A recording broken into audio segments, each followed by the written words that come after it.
We compare education systems around the world with the purpose of promoting changes towards the improvement of the education systems. For this project, we are comparing Mexico and Finland. Finland, significantly smaller than Mexico, with a population of over 5.5 million inhabitants, states mandatory education from the ages of 6 to 18, with a system comprising 1 year of pre-primary education and 9 years of basic education, as well as further upper secondary and tertiary education. For this last level, the expenditure, according to OECD reports, was of $19,583 per student in 2020. Mexico, a much larger country with a population of over 126 million inhabitants, holds mandatory education from 3 to 15 years old, including pre-primary, primary, and lower secondary education. Further education also includes upper secondary and tertiary education. For this one, the spending per student is a little under a third of Finland's expenditure. According to the OECD, the expenditure on education in Finland was of 5.4%, a little over the OECD average, while Mexico's expenditure was of 4.5% in 2020. While this percentage is not alarmingly lower than the average, the corruption is. Corruption in all areas of the country, including education, presents a major obstacle for the achievement of educational goals.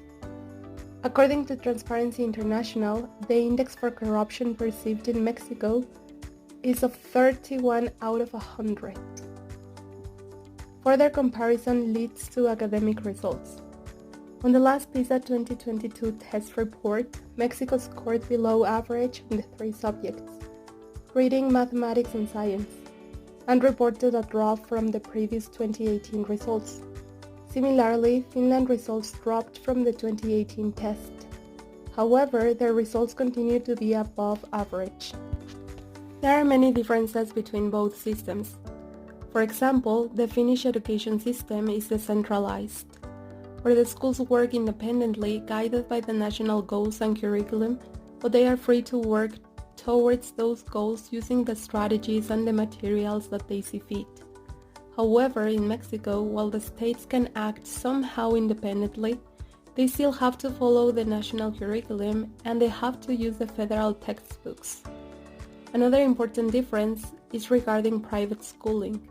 In Mexico, many parents and students seek for better quality education from private schools, while in Finland, public schools already provide students with equal high-quality education.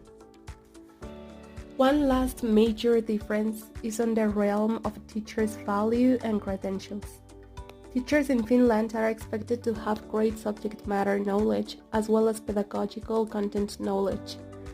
They also have competence in digital skills and digital learning environments, competences at the school-level curriculum, self-regulation skills, networking skills, and competence to mentor and coach other teachers.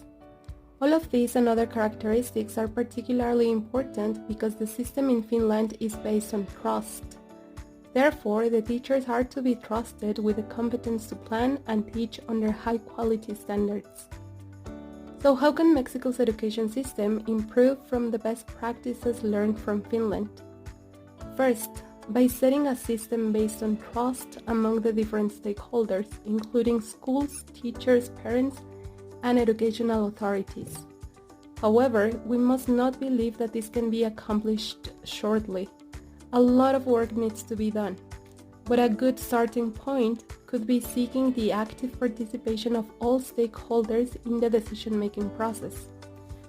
Second, in the search of building trust, there must be an investment and encouragement towards building better educated and developed teachers in all areas, not only pedagogical and academic, but also 21st century skills such as socio-emotional and media literacy, as well as a STEAM-focused competence.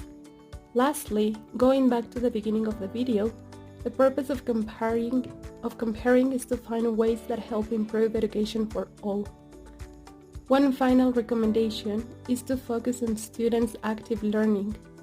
fostering collaborative learning, critical thinking skills, environmental awareness, media literacy, and equally important, socio-emotional skills.